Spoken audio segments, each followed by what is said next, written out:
Next up is Dan Wise. What we talked about in our planning session was that there's the major codes initiative that the ICC is going through. There will be a vote at the council in October in Atlantic City.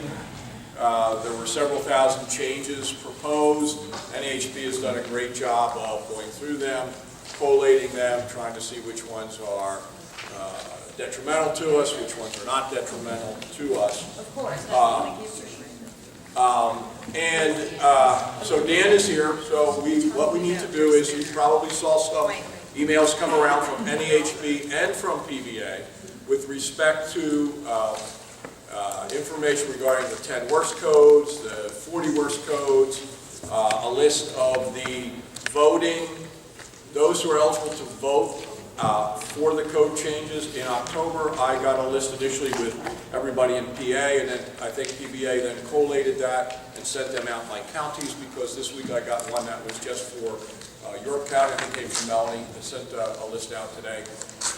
So it's appropriate that we ask Dan to be here, or someone, Frank or Dan or Brent, whoever, to be here so that we can try to develop a cohesive statewide strategy around what are we going to do, how much time, energy, and resources are we going to expend on this issue. So Dan's here to walk us through that today. For those of you who don't know, this is Dan Wise. He's president and owner, I'm not sure what the right word is, or both, of Wise Construction. He is based out of State College. I think their office is Bollesburg, is that right? Yep. He also does lock homes. He's been very active in PBA and also at NAHB for many years. He's a candidate in November here at PBA for secretary of our association. Currently is chair of the Codes Task Force. He's done numerous other things. I know he's been active in GA. He was my nemesis when we went through the green endorsement here at PBA years ago, and I'm happy to say I won, or should I say the members won? I don't know which is the right word, but anyway. But now we're on the same side. Came over on the other side. Now I came over to his side, the dark side. Anyway, well, what the most important thing about Dan is, that most of you don't know, is he's a former rock and roll star. And in his youth, it's hard to imagine perhaps looking at him today, but in his youth he was a rock and roll musician, and he had quite the groupie following. So he'll be here afterwards to tell you about some of his adventures in his younger days if you're interested. But Dan, thanks for being here. Now today what I would ask of you is to keep your focus not on the technical details of the codes, because we are DOs, we don't care about that. What we care about is how we're going to attack this problem, and so if you can keep your talk to us that way and what our strategy are, we appreciate that. Thank you, Dan. You didn't dig deep enough to find where I played Madison Square Garden and never got paid. You talk loud for everybody. It's great to be here and to get a chance to talk to you about what we have, our task and the challenge we have facing us in October. But you've seen the mailings that outline the different code changes, and we prioritize them into 10, into 40, as Jim said, and that what makes it unique is the location of the final action hearing this year is in Atlantic City. And of the building code officials, Pennsylvania, New Jersey, and New York each have more building code officials than Texas, individually as states. So we have it can be an opportunity, it can also be a potential danger that they're so close, but we need to get people to the final action hearing to either keep out or in some cases keep in certain code provisions. Tell you the good news is that the code process, and there are several groups of hearings. It's a 3-year cycle that you want to see making sausage. This thing goes constantly and never stops. But there's 2 sets of hearings, and we had some pretty significant victories in the first round of hearings earlier this summer. And Frank Thompson served on that committee on the IRC. And we got things put back in like the the equipment trade-off, some things that got yanked from us in the 2012 code. So we have yes votes, we have no votes as far as what we're asking people to, building code officials to vote. But what we need to do is not a lot unlike what we do when we interview candidates. It's a very similar process. We need to get to your building code officials in your local, just see where they stand, see if they're going to the hearings. You know, you have to be present at the hearings to vote. The good news for the ones that we want to keep it, the ones we want, like the equipment trade-off, something, it takes a 75% majority to override it. So we've got a little bit of a head start on some of them, and we got a little higher mountain to climb on others. So it's as far as getting what we're hoping for, and there is some prioritizing as far as trading off different codes. We're giving up on certain elements because it can be counteracted by if we get another proposal through. So it's a lot like the budget process in Harrisburg. But like I said, you or a couple of your builders should, within the next couple months, because the hearings are the 1st of October, talk to your local building code officials and ask if they're going and see where they stand on the different code issues. And certainly if they're in our court, we want to encourage them to try to get to Atlantic City to carry the vote forward for our position, because it is so close. The one window of opportunity that I see, and this is from my personal, this is from doing this for a number of years and seeing a little bit of a shift, that you've all heard us talk about the 3-year code cycle and how they're churning out codes every 3 years. And you know how you can either have a hired building code official like we do here in State College, or in the more rural counties, they will sub that out to a third-party inspection agency, which is permitted under the Pennsylvania UCC law. What I see, and I think some meetings we've had, Brent I think can chime in, that we're seeing a bit of a shift from some of these third-party agencies. These guys have to make a profit too, and they're out there. They can't keep up with the training. They can't keep up with buying code books every 3 years, because it's a $1,500 investment per set, and you're required to have at least 4. So it's a pretty substantial amount of money, and that as townships become strapped for cash, trying to balance their budgets, they look to subbing out the inspection process. So that we have that window of opportunity that we can get. We have a favorable ear with certain code officials, not all of them, and you still have the municipalities who really don't answer to anybody, that march to a different drummer and don't have to turn a profit and don't have to realize that the cost effectiveness of anything, them being there, right on up to the impact that it has on their people, on their home buying, in their home buying public in their region or their area. So, Dan and York, we had 2 main questions about this. The first one from my members was really specific to how much time, energy, and effort, meaning volunteer effort and staff effort, whether it's local staff or PBA staff, and then dollar resources, should we really devote to this when we have the Pennsylvania code that has thrown out the 2012 code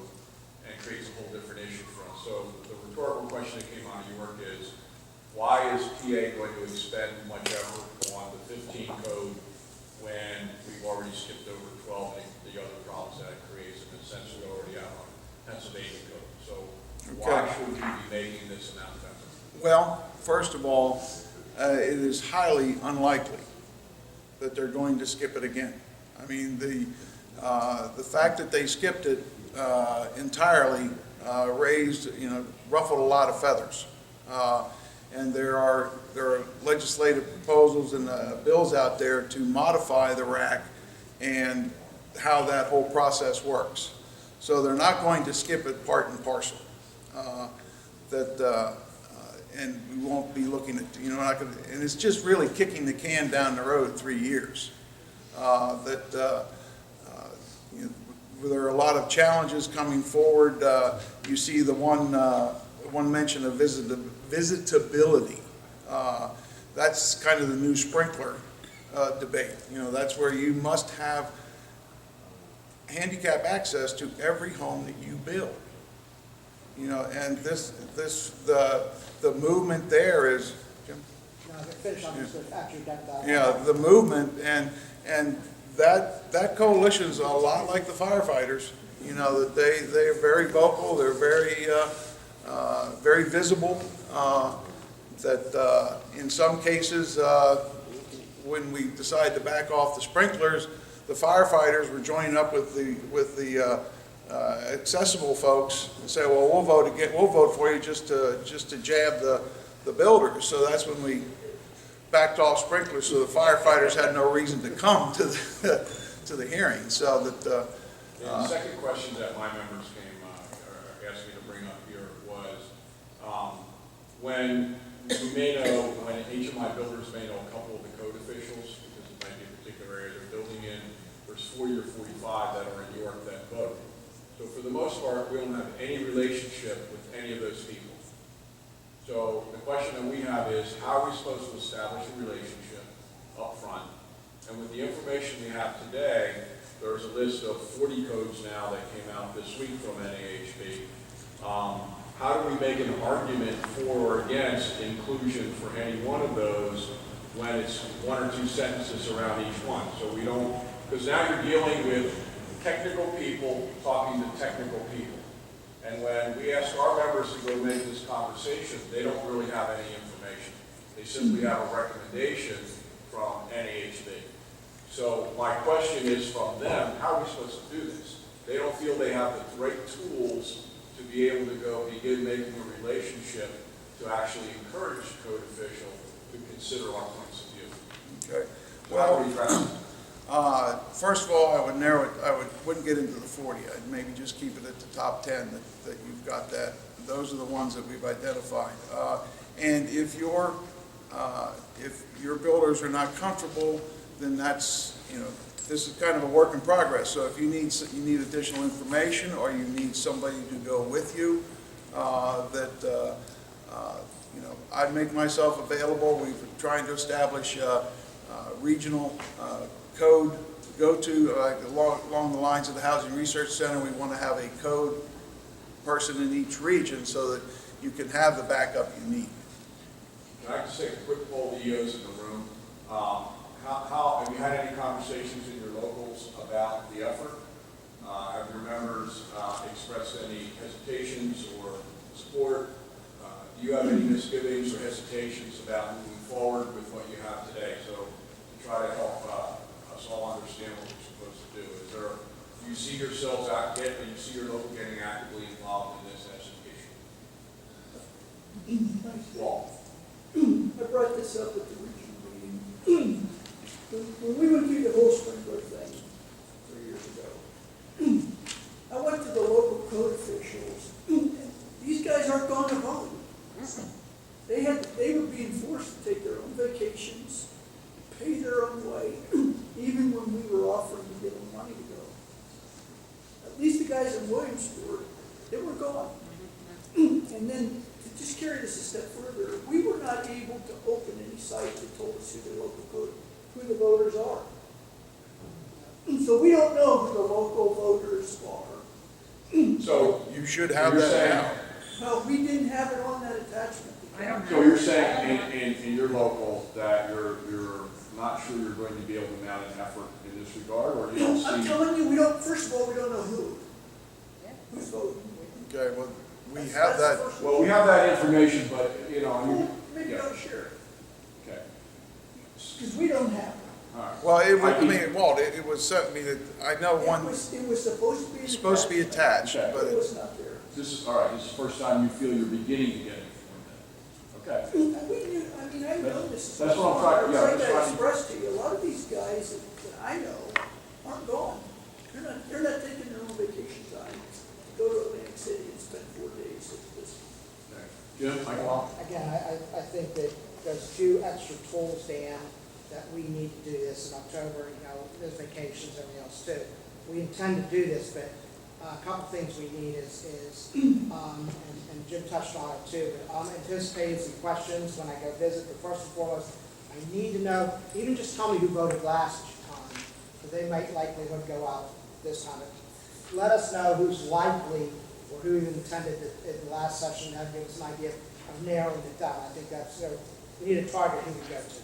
Second of all, we need some local talking points, a little bit more beyond just what NHB has. And one of the questions I would anticipate right away would be from the code official was, what's going to happen with 2009? Whether they may ask the same question. We have sympathy on those officials too, about, when we extended it and kept frozen 2009. I mean, I think there were code officials who were in our camp on that one. But I think that's a logical question, and we shouldn't be saying, well, we don't know. We should probably say, what, and this can come from Frank, whatever, but just what are the prospects? We know that the energy people, our former, we know there's an organization out there, that our members are promoting and wanting to get the energy code back, so they're pushing hard to promote, and you're right, I think that if we stonewall this again, that's going to add fuel to that fire and say, the builders have held up a code change for now 6 years, it's time to do something. So, but we should have something that we can respond to that question. okay, Finally, well, let me just jump in on that. I mean, I wasn't gonna bring it up just not to mix it, but we do have a proposed legislation, that was developed by the RAC and has been supported by the work and those are coalition. sort of That's talking. to the point, Dan. And Not those are just- some of the we're not talking aware. points that we ought to have so that we're in this, if we're going to engage in a dialogue with our code officials, we ought to have all the information to engage in that dialogue and know what that is, what it is, what are the options, what are the other things. And then we can get into specifics like the accessibility. And I think, again, we need to tell our local reps here, not in other states, but Pennsylvania, I fought this battle 5 years ago in Pittsburgh when they wanted to mandate visitability for any project that involved government financing. Well, in the city of Pittsburgh, every damn house has government financing. So every house in Pittsburgh was going to have to be built by mandate with visitable standards. And they were tying it into a financing issue.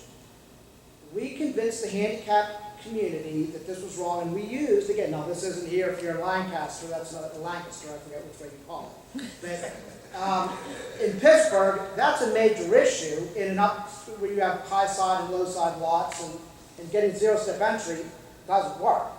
So what we did was we flipped it and said, if you as municipalities think this is so damn important, give us a tax incentive for it. So Pennsylvania has on the books a visitability tax credit for $2,500 that anyone who builds with a visible standard, the homeowner can get their tax credit. Now, here's the key. The municipality has to adopt it. So if they think it's so damn important to do it as a code, they should also be willing to do it as a tax incentive, or vice versa. You know how many municipalities have adopted that?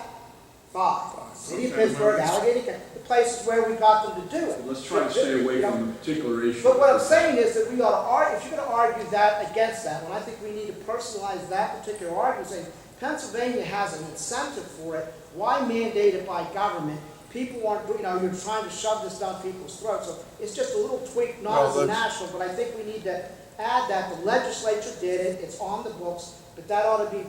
Well, that's exactly why we're regionalizing it, because, so that we can get those types of That's a things. statewide law. Well, but I mean, you've dealt with it. It's a statewide law, but you've dealt with it personally, and I mean, it does, a tax incentive wouldn't show up in the normal our normal radar when we're looking for code changes, so that's the kind of Visibility in input. this proposed code. That's the Right now. accessibility. That's the Okay. number I'm one. just asking, because I. Yeah, that's the zero-step entry, the accessibility, they call it accessibility, but what it is called is visitability. Yes. And what it is the idea that a person can visit the house or stay and be able to be on a visible floor with a visitable bathroom and so on and so forth. So, and PHRC did research on it, and did some work on it, and so, in our Pennsylvania argument, at least when we're talking to our code officials who are voting, that's something that we can talk about that other parts of the state, other parts of the country can't. So I'm just saying, we need to talk, a little more talking points before we. Well, I mean, that, Okay, so if we get back to my question, anyone else have a comment about where you are locally or not? Lori, we'll go with you and then over. Okay. Our local we're starting to have the conversations, but I don't know, is it beneficial to us, and you'll know better, Dan, than I do, to inform the public through PSAs of certain issues? Because I know with the sprinkler, once we started informing the homeowners and how it affected them, then we took more movement on it. I don't know if that applies in this case, if it's something Some that of these are. are touching. We're good strategy. Yeah, I kind of figured. We've talked about it at the board meeting as well, because we have one that's on the rack, David Brush, who's on the rack, who's been talking about this and how we're going to approach it. And his concern was that we should have the list of targeted code officials that have the ability to vote. We should just focus on those folks and get these 10 points and break it into small chunks. So did you discuss to your members and/or you in your local feel prepared to do that? The board of directors felt that they thought we Okay. should. So you feel prepared? No, we don't have the list. I mean, Okay. they want to only target, they don't want to waste their time just going after every code official. They want the list of the possible people they should be targeting, because we're close enough to Atlantic City that these people could go and not take a day off, Right. vacation day or whatever. Lauren, what's going on in Chesterfield? We have Joe Majoni on the rack, who's going to be our code liaison, and I will say, I think the same approach, I think we're going to try to target a few. Anyone else? Yeah, we're preparing, we just don't feel prepared. Yeah, we're preparing, but we're not prepared. Well, I got this week from Mel, or, Last page. If they're eligible, does that mean they're coming? no, it was a separate email from Melanie this week. Yeah. Not who's coming or who can come. well, no, it's all the eligible voters in your local. We had statewide, we sorted it by local, and we should have that. I mean, I thought that was, I thought that came out in the first email. Was I just? Dan, I think that's correct. I would say that Jim said it better than me, and I think what I'm hearing here is that whereas we have some data, we don't really have plans. And so we feel at the local level inadequate to go ahead with anything because we don't really have a plan. We don't have real good solid arguments. We don't have the real, even more detail about the specific points of view that we're trying to press. Are we going to have some marketing materials other than what NAHB sends out? Is PBA going to be investing in that? Do we have talking points? I mean, Jim's arguing about disability. They've already visited this, so we already probably have an awful lot of information out there that's been gotten. So I think, one word rule of verbs, my guys are like, we don't know what to do with this.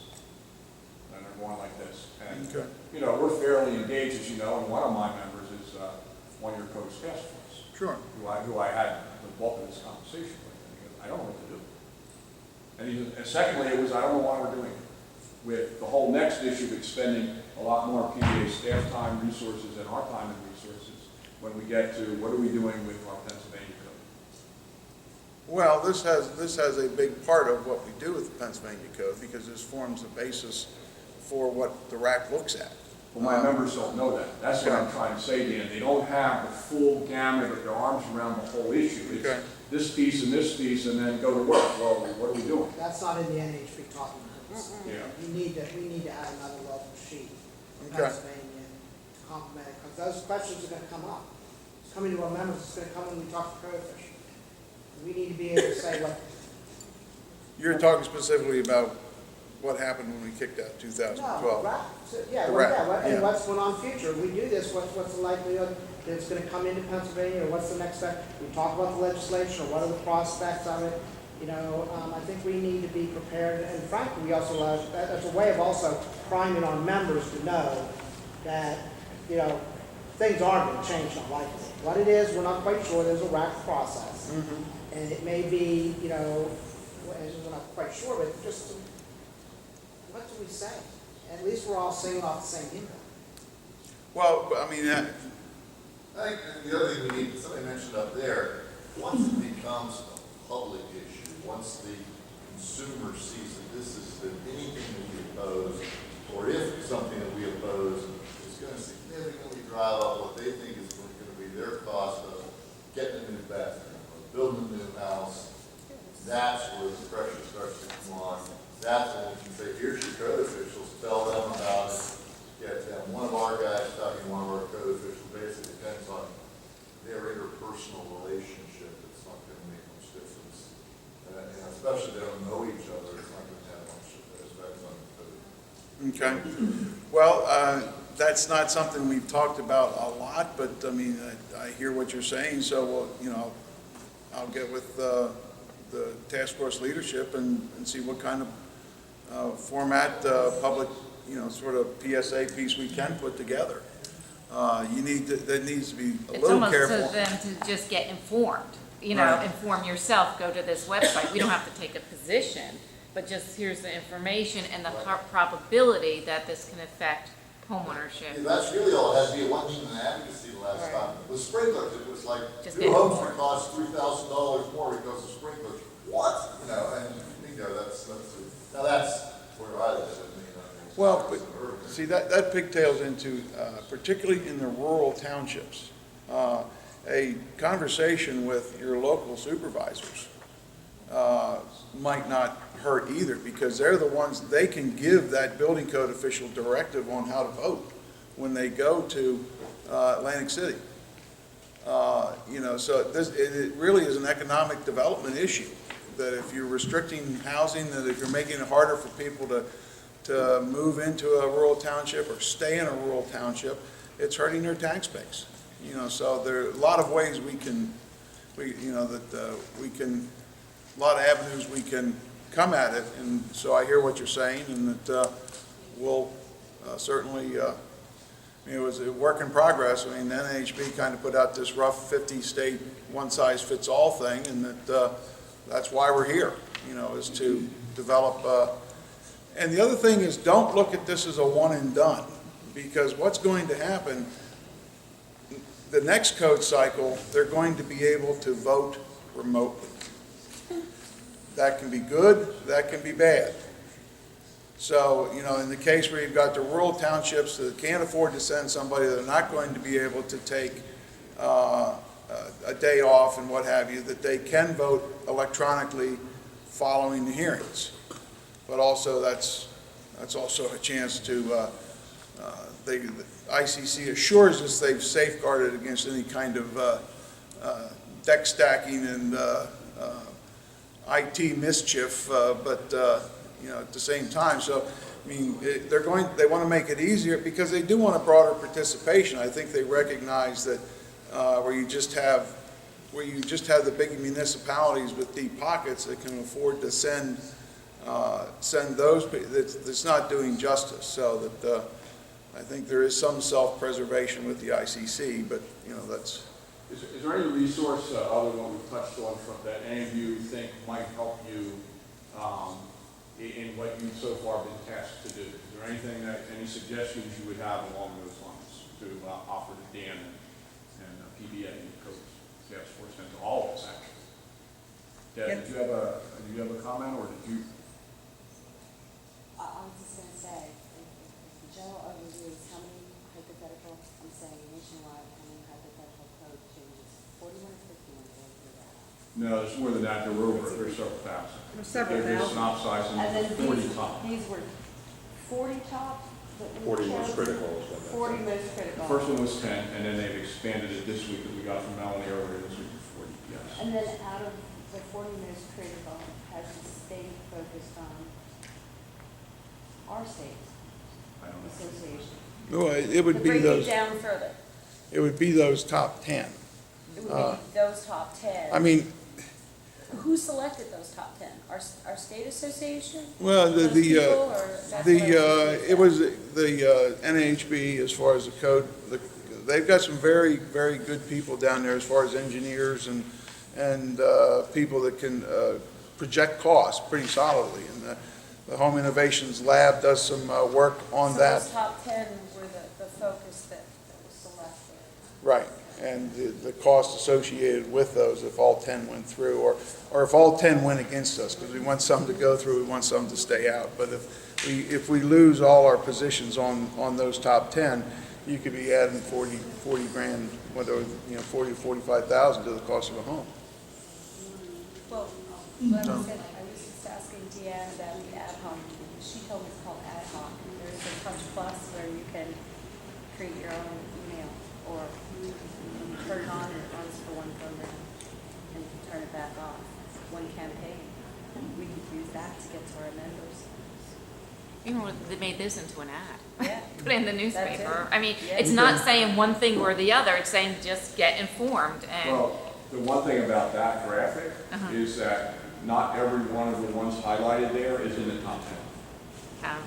So there's a disconnect between that graphic and the top 10. I have mine highlighted red, it's in the card though. And so that's part of the confusion for me. So here's a really nice graphic that's done with all these clusters, but some of them aren't even in our top 10. And some of the ones in our but top 10 even are having not in the something graphic. similar to this with, go So- to this website. Does anyone else have a question or comment for Dan to extend the PBA with respect to how we might make this work? I'd like to see this graphic changed to match the top 10. Yeah, me too. And if that, because half of it's here, like almost 3/4 of it is here, but if this graphic were to match the top 10, then I've got a handout, I've got something to get out in constant contact, I got something to put out in newspapers, and I've got something to talk to my officials about that has meaning, other than just reading words on a page, what it means to our industry. And so, if I, as a marketing person, that's what I would ask for. And the homeowners should see I would this. ask for the top 10 to be put on this page, just like this one With is. my Just page. make sure all top 10 are on there. And that's the way, then I have something that I'm armed with, that I can approach consumers, my members, my code officials, Put it on Facebook. everybody. Yeah, in fact, she could go. And we're all then talking the same language. There's no interpretation. We don't even have to talk. We don't have to talk. There's no interpretation. It's there. The I don't last wanna thing know. that we discussed in York was that it would be nice, just like in any sales situation, to try to anticipate objections. And it would be nice if we could attempt to anticipate some objections from because we know some of the voters are fire officials, we know some of them are codes officials, we know some are planning and zoning.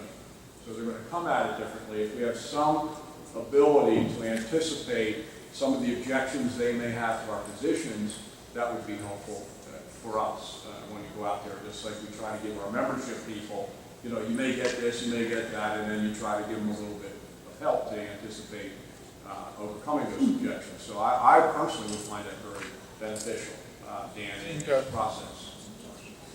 Do that homework. Anything else for Dan? We're scheduled for a break here. Do you have any other questions, Dan? Do you have anything else you want to share with the EOs? No, I think, or impress upon us, or? It's desire just to a- take on? Yeah. Brent, do you have anything you want to add to what